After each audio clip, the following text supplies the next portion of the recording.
रात के 12 बज चुके थे। पूरा ऑफिस सूना पड़ा था और चारों ओर अंधेरा। लीना अब भी अपने डेस्क पर बैठी थी, थकी हुई, लेकिन काम खत्म करने की जल्दी में। उसने फाइलें समेटी और तेज कदमों से बाहर निकल गई, एक और तन्हा सफर पर। स्टेशन पर गहरा सन्नाटा था, कोई इधर उधर नहीं, बस ठंडी हवा के झोंके और छायाओं का अजीब सा खेल। लीना ने इधर उधर देखा, कोई नहीं था। तिरहन दौड़ गई उसकी रीढ़ में। तभी दूर से आती ट्रेन की हेडलाइट्स अंधेरे को चीरती हुई नजर आई।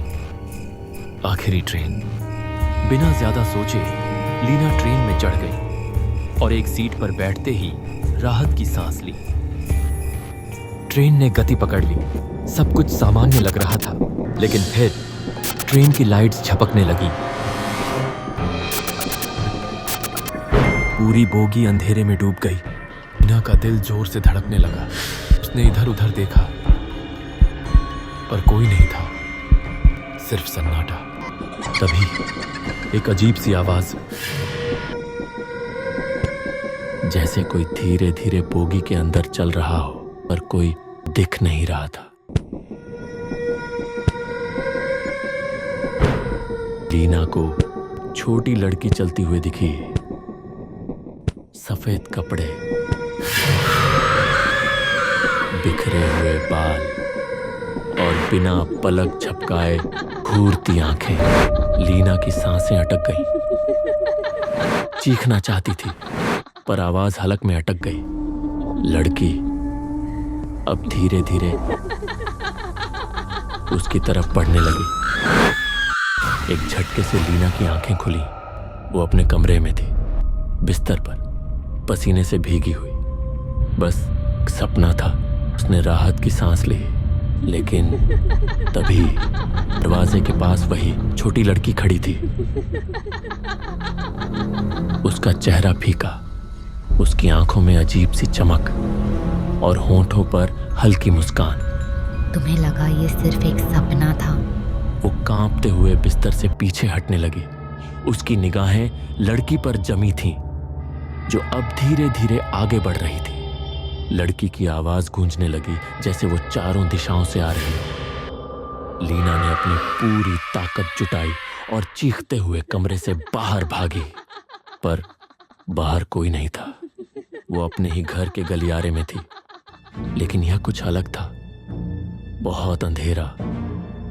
ये मेरा घर नहीं है। की आवाज कांप रही थी। लीना ने पीछे मुड़कर देखा, कमरा गायब हो चुका था।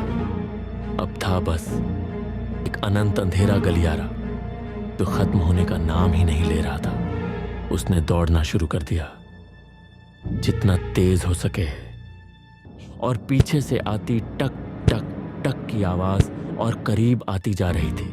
फिर अचानक उसने सामने एक दरवाजा देखा। बिना सोचे समझे वो पूरी ताकत से उसकी ओर भागी और दरवाजा खोलकर अंदर घुस गई। अब वो एक नए स्थान पर थी, एक खाली रेलवे प्लेटफॉर्म।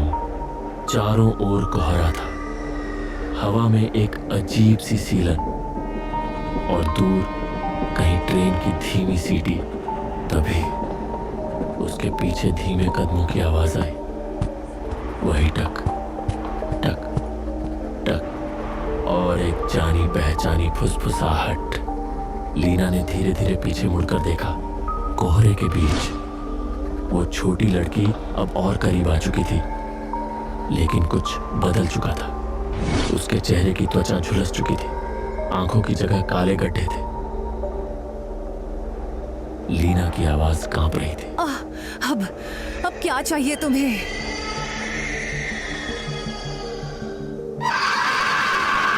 चीखते हुए स्वर में बोली। लीना के चारों ओर से काले हाथ उसे खींच रहे थे। उसकी सांसें तेज हो रही थीं। नहीं, मुझे छोड़ दो, उसने पूरी ताकत से चीखा, लेकिन उसकी आवाज अब धीमी और बोझिल हो चुकी थी, जैसे उसकी आत्मा भारी होती जा रही हो।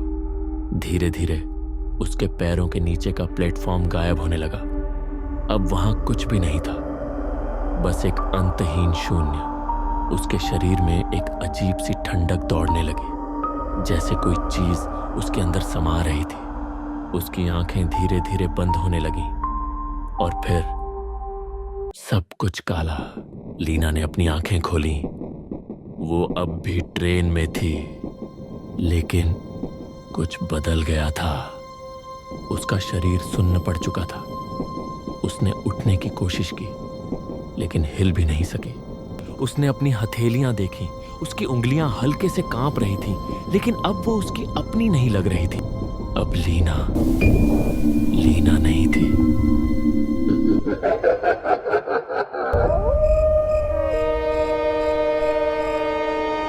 अब ट्रेन में एक नई महिला खड़ी थी, अपने फोन में व्यस्त। ट्रेन की अजीब ठंडक से वो सहम गई थी। उसने इधर उधर देखा। बोगी में सिर्फ एक औरत अकेली बैठी थी, लेकिन कुछ अजीब था। महिला घबराते हुए आगे बढ़ी और संकोच से पूछा, क्या मैं आपके साथ यहाँ बैठ सकती हूँ? मुझे बहुत डर लग रहा है। अब तुम भी इस ट्रेन का हिस्सा बन जाओगी।